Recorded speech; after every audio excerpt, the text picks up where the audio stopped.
And in Auckland, there is a scrap underway because the Auckland City Council, and I suspect this, if it goes through, will become axiomatic it'll become the standard, if you like, for all of local government in New Zealand, so that's why it's a much more important issue than just Auckland, are going to get rid of free parking after CBD hours. So what we'd normally say 8 to 5 or 7 to 6 would normally, 7 a.m. to 6 p.m. would normally be CBD hours, Monday to Friday, maybe Saturday morning, while there's Saturday shopping.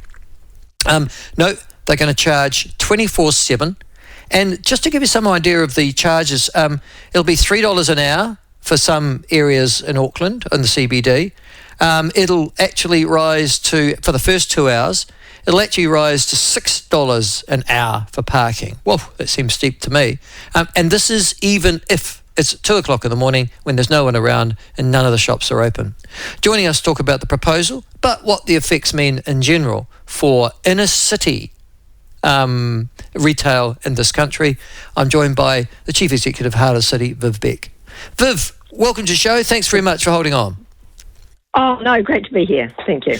Viv, okay, now, this proposal, first of all, tell me, most councils in New Zealand, I imagine Auckland's not too dissimilar, charge parking when the retail and CBD sectors are being used, and they don't charge for parking when it's not. Has that always been the standard up until now?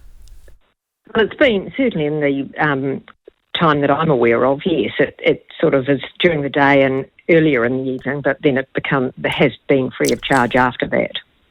And now the Auckland City Council are going to divide the city into zones, as I understand. They're going to charge from parking from 10 o'clock at night to 8 a.m, which is when they haven't been charging before. And it's going to cost anything from $3 an hour to $3.50 an hour, but that's only for the first 2 hours. And after that, woof, $6 an hour. Is the aim to drive all cars out of Auckland City? Well, I think there's a couple of things here. Firstly, they've hit this out to us and others out of the blue. It doesn't follow the approach they normally take to parking. And in terms of cars, while we're on that topic, we've had about a 45% reduction in cars since 2015, which, if that had been compensated by an increase in public transport, for example, that would be okay, but it hasn't. So we're now facing about, in the morning peak alone, weekdays, about nearly 33,000 fewer people coming in. So we've got, after nearly a decade of construction, COVID, and the cost of living, we've got some businesses that are really, really feeling this. And I think, this was meant to be part of a more measured discussion around how you manage your scarce space. And that's got a whole range of reasons, things like loading and mobility parking and parking.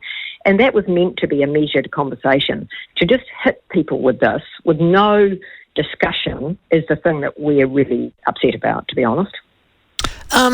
The concept, though, of charging people for parking, is that doesn't upset you, does it, or does it? I think there are different views on that. So a lot of people would say, well, it's good to have a charge because then you haven't got someone hogging all the parking. Yeah. So we understand mostly staff, in actual fact, working in those shops. Well, that's the point. We've got the nighttime economy is really important to us. It's a third of our spend, about $500 million a year, and we really want that to grow. And one of the challenges is, if you think about hospo workers, cleaners, students, and you've heard also a lot from residents as well, they've all got different needs, and we need to make sure we've got safe, accessible parking for people. And they haven't got their car parking buildings open 24/7. So what are people meant to do? These businesses need staff at night.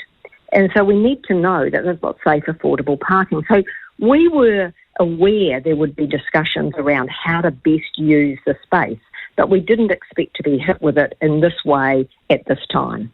No.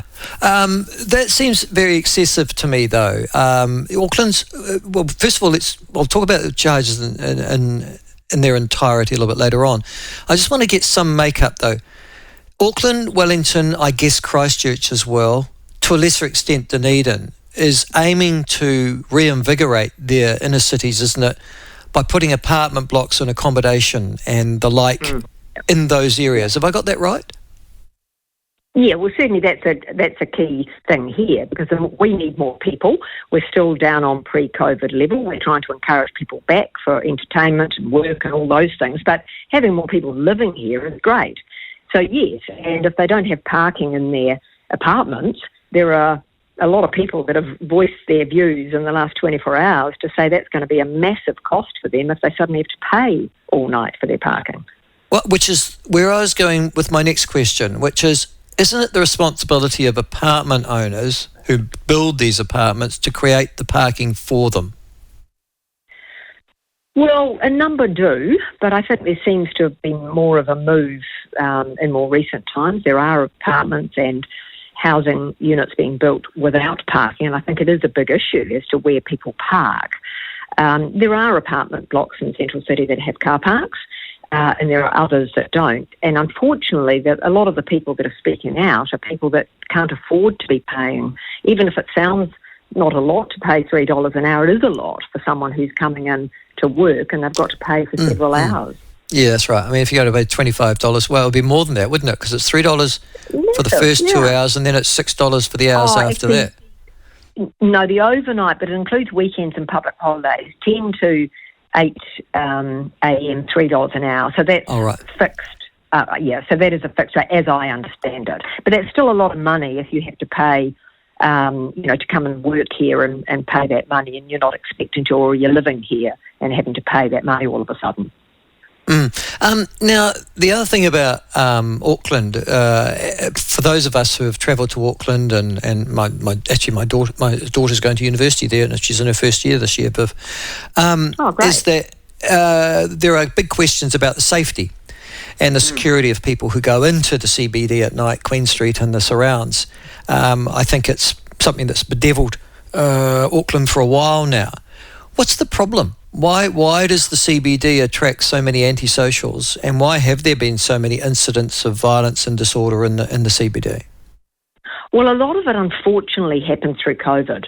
I was here living and working throughout that time, and unfortunately, we did have quite a different demographic. We had a lot of people leave because they were working from home, didn't have the tourists, and we did have a lot of emergency housing. So that changed the dynamic. Did the emergency housing end up in the CBD, did it? Those apartment blocks? Apartments where you'd normally have your international students, for example. There was quite a lot here, and in other suburbs around, but we've got the density here, so it was more noticeable perhaps, although others were certainly concerned about it as well, because in fact I joined up with other colleagues and business associations in the sort of more fringe areas of the central city, and we started lobbying very early in COVID, actually, for three things. Firstly, a stronger police presence, and we wanted a downtown station. We still do. We wanted better management of the emergency housing, because we had had some good success before COVID with really thoughtful placement of people who were rough sleeping, with wraparound support. So we had good experience, and we wanted to see that happen with the emergency housing. And the other thing that we recognised is that we needed specialist mental health and addiction support for people who needed that. And, we're supportive of the fact that the police is now looking to separate that, because the police were actually missing in action for a lot of that time because they were busy doing MIQ and border patrol and protests. And so at a time where we were most vulnerable, we wanted it to sort of be managed really early on, but unfortunately it was sort of let go, and we did everything we could locally with local police, council, ourselves. There's a lot of private security on, but unfortunately some of these social issues and the fact that we need more police here, they didn't happen.